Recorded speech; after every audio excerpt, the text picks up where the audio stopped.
Your iPhone battery is draining fast because of LED flash for alerts. And we're fixing it right now.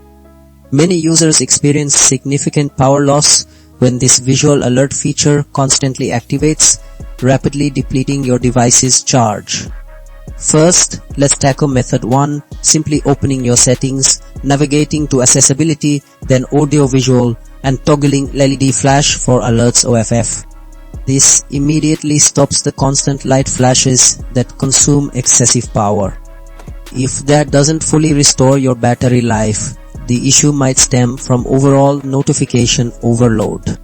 Method 2 involves optimizing your general notification settings. Reduce unnecessary alerts for apps you rarely use, as each notification, even without the flash, still wakes your phone and draws power. Still struggling with quick battery depletion? Background app activity often silently siphons energy.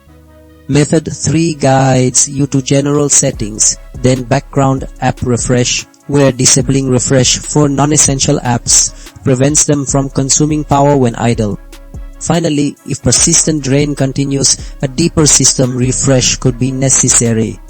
Method 4, reset all settings, under General's transfer or reset menu, performs a comprehensive system refresh without erasing your data, effectively clearing any underlying configuration glitches that might be causing your iPhone LED flash for alerts to drain battery. These steps will get your iPhone back to optimal battery performance.